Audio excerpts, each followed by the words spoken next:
স্কুলে চাকরি করি, সকালে ফ্ল্যাগ হোস্ট করছি, বাচ্চাদের অনুষ্ঠান হয়েছে, এখানে একটা ভালো অনুষ্ঠান হয়েছে, ব্লাড ডোনেশন হয়েছে, এবার সবাইকে খাওয়ানো হচ্ছে। আর সব মানুষ ভালো থাকুক, তার মধ্যেই স্বাধীনতা বেঁচে থাকুক। স্বাধীনতা দিবস উপলক্ষে কি বার্তা দিতে চান শহরবাসীকে? সবাই ভালো থাকুক, যে ভয়ঙ্কর পরিস্থিতির মধ্যে দিয়ে আমরা যাচ্ছি সেটা যেন না হয়, সবাই স্বাধীনতা পাক আক্ষরিক অর্থে। আচ্ছা, 2024 সালে দাঁড়িয়ে কি আপনার মনে হয় যে পুরুষ এবং নারী নির্বিশেষে প্রত্যেকের স্বাধীনতা রয়েছে? যতটা আমরা মুখে বলি ততটা হয়তো বাস্তবিক ক্ষেত্রে নেই। থাকলে তো আমরা স্বাধীনতা স্বাধীনতা করে চিৎকার করতাম না, তাই না? এই যে আর্জি করে যে ঘটনাটি কি বলবেন এই বিষয়ে? দেখুন, আপনারা প্রত্যেকে নিজেরাও বুঝতে পারছেন যে এই ঘটনা মেনে নেওয়ার বাইরে, তাই না? কোনোভাবেই কালকে রাত্রি নিশ্চয়ই আপনারা জানেন রাস্তায় সবাই নেমেছে এবং শিশু থেকে বৃদ্ধা থেকে, সুতরাং সবাইকে নাড়িয়ে দিয়েছে একটা ঘটনা। আমরা কোনো পরিস্থিতিতেই চাই না যে এরকম ভয়ঙ্কর ঘটনা ঘটুক, তাই না? এটুকুই বলে। আমি অতসী দাশগুপ্ত, জ্যোৎস্নাময়ী। আরেকটা ছোট্ট প্রশ্ন, জানি সবাই জানে, সামনে যাচ্ছে স্বাধীনতা দিবস এবছর কততম?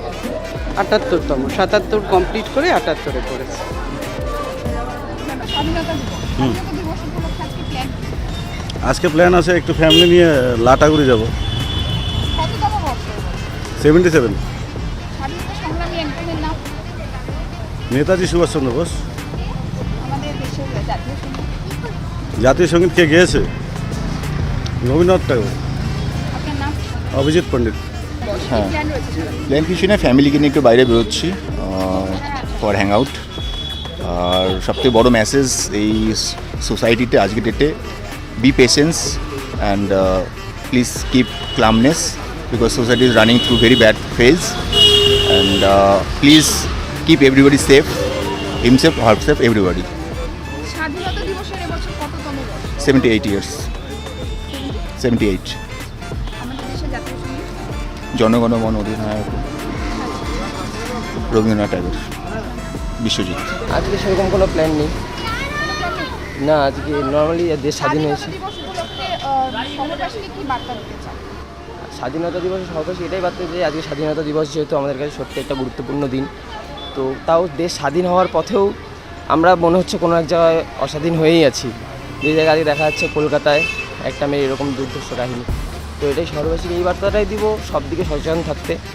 আর বলবো একটুখানি বিষয়টা দেখতে আমাদের প্রশাসনকে, যাতে হচ্ছে এই দিকে যে মেয়েটা আছে তার কলকাতায় এরকম অবস্থা, যার মর্মান্তিক একটা মৃত্যু দুর্ঘটনার জন্য, তো সেটা জানি পুলিশ প্রশাসন একটু সামনে রাখে। তো হ্যাঁ, দেশ স্বাধীন হয়েছে, সেটা সত্যিই খুব ভালো আমাদের, এটাই হচ্ছে বার্তা, আর কিছু। 2024 সালে দাঁড়িয়ে কি তোমার মনে হয় যে ছেলে মেয়ে প্রত্যেকেই স্বাধীন?